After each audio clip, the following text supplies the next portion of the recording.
Nobody's talking about Sharia law being the basis for the problems that we have. We need to separate freedom of religion, Islam, which is something that we will protect, from the politics of Sharia.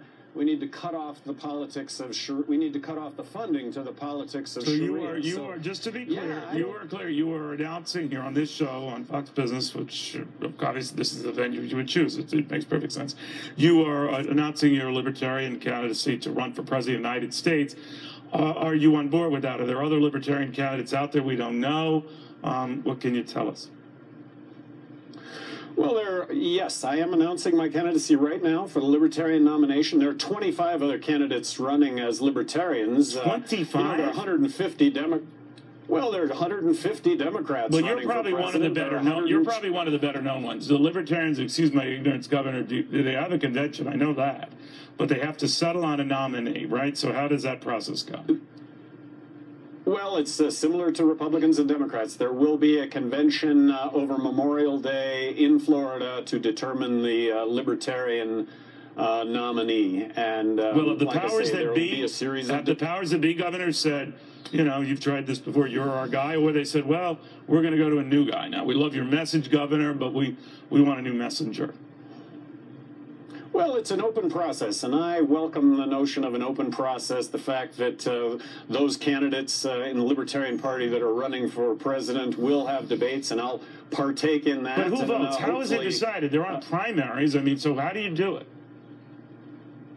So it's delegates, it's state conventions, delegates that that actually go to Florida then and vote at the national convention. Okay, so then the battle becomes getting on all 50 state ballots, right? How does that stand?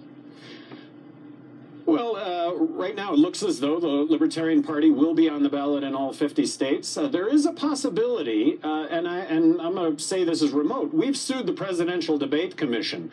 The notion that if you're on the ballot in enough states to mathematically be elected president, that you should be included in the presidential debates. If the Libertarian nominee for president, and I hope that's me, is in the presidential debates, I think that a lot of things can change in this country. We believe that the lawsuit against the Presidential Debate Commission has the possibility of changing politics. All right, so you don't like the way they do it based on polling, which shows a candidate at X number of percentage point. You raise a very good point about that. But that, in this case, would be based on one Libertarian candidate, not a bunch of them trying to compete at the same time, right?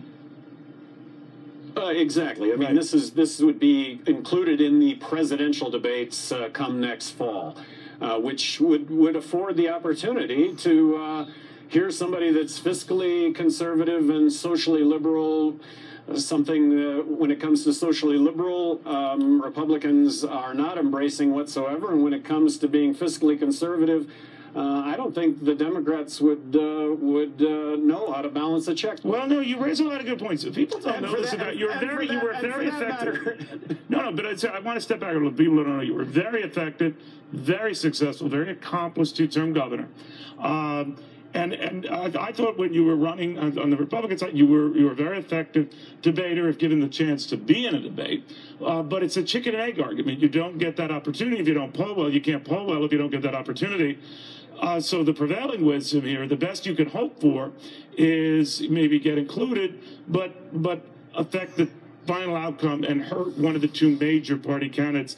The consensus seems to be, in your case, that you would hurt the Republican nominee. What do you think? Well, if it's Donald Trump, and it looks like it's going to be Donald Trump, look, I get the lure of Donald Trump. It's the same basis that I got elected governor. Look, I'm not for sale. I'm paying for my own campaign. I'm going to get in and do the right thing. The system is corrupt.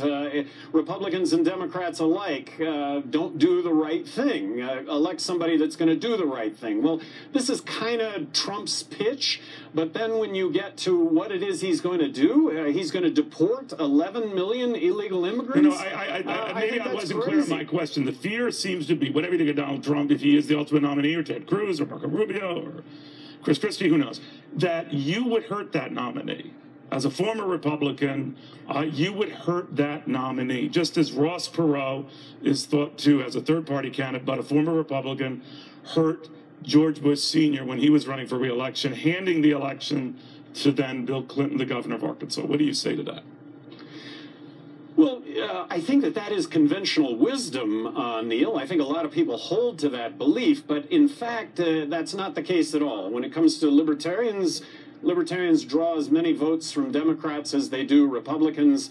And like I say, I do believe that crony capitalism is alive and well. It's Democrats and Republicans that contribute to that.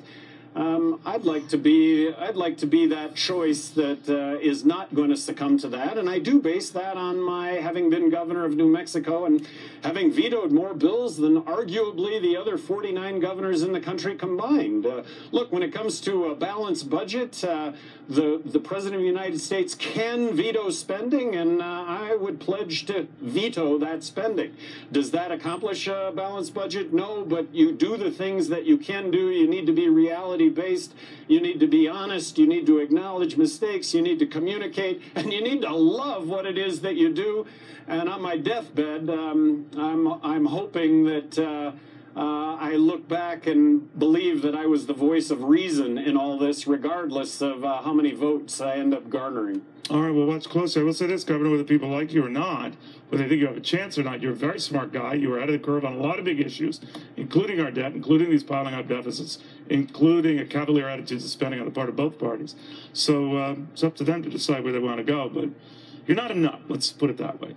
But that's a compliment, all right? Well, go ahead. And this announcement on your show, who knows? I might be at 20% in the polls right after this show. So thank you, Neil, for the opportunity to be on here to do this. Well, we're on it. And whether people agree or disagree, the fact of the matter is it is a free country. People can do what they want, make an impact the way they feel they can make an impact. But the first do it here on Fox Business.